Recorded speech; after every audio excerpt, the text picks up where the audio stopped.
This week, everyone in the world is obsessed with the British royal family. But did you know there are people whose actual job is being obsessed with the royal family?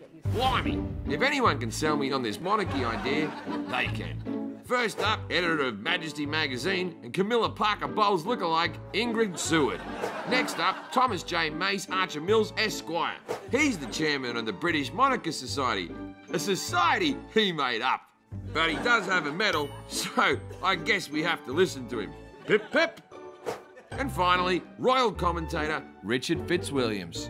He spreads the gospel of the monarchy around the world when he's not at his day job, teaching magicians manners. Cheerios! Can I have a cake to start off with? I'm gonna eat this little thing here, whatever this is, first. Oh. That was really good, actually. That was. I was spinach and feta in like a roll. I'm here, I'm ready. Okay, so we have to ask, this is about the monarchy. Are they inbred? No. Isn't there inbreeding? Not anymore. Not anymore. There's a bit of inbreeding back in the day. Way back. That would account for Charles's ears, I assume. Oh.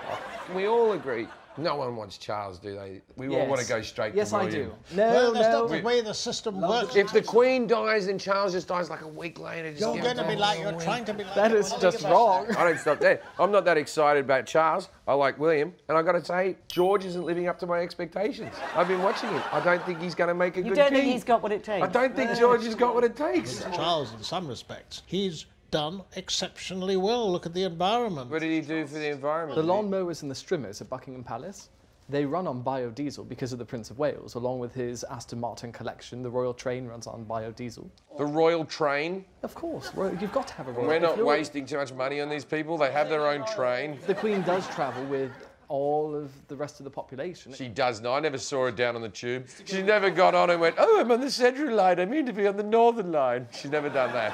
Is it true that the Queen drinks 4 cocktails a day? If things get really tough, she'll have a large cocktail. So it gets tough 4 times a day, does it? Well, it's we timed. don't know. It's timed between what she likes to drink and when she drinks. No, she gets up in the morning and has one. That's how you do it. And then you ease into the day because she has to get over the hangover from the 4 that she's drunk. 4 cocktails a day, that means that she's a complete alcoholic. If you said she is, I'm back on with the monarchy. I'm back in. I like that the Queen gets a tad pissed before tea time. It just shows she's a lot like the rest of us. I mean, these people aren't really better than anyone else just because they're a product of 1,000 years of royal interfucking.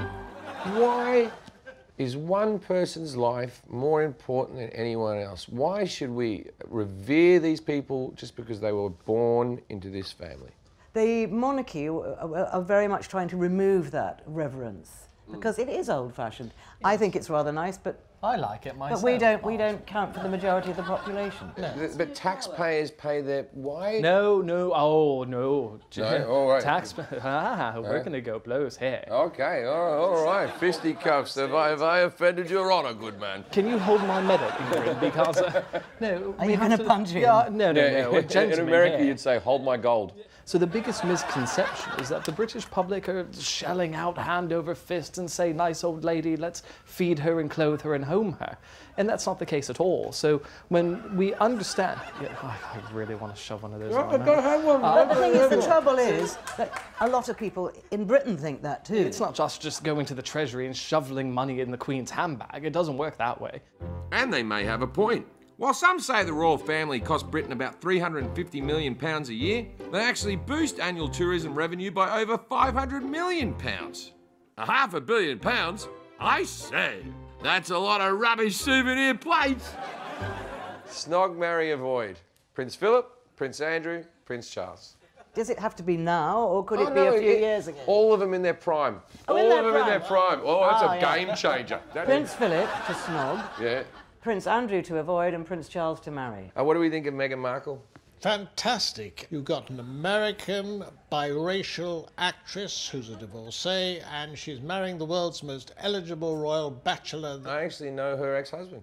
Yeah, but she'd had a few relationships. She's been divorced from him for a couple of years. Oh, she's been through the mill. Oh, yeah. I think what she's going to give to charity, because that's one of the important things with the Well, money, I do like the princesses always do the charitable endeavours. That was the thing that you couldn't fault Diana on, the amount of money that she made for different charities, and that's why I do think the royal family does play a good role.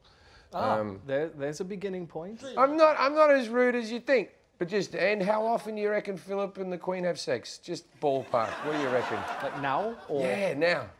Oh, I don't know. With their hips and everything else. I reckon he gives it one at Christmas. Well, you've got to have a little Christmas shag every now and then, don't you? I still think all this monarchy business is stupid. But look, maybe there's nothing wrong with people like my mum having something that brings them a little joy. As much as I hate seeing my mother happy. All right, thank you, everyone. Have a cake. Would you like a napkin? No, I'm good, mate. Yeah. Oh.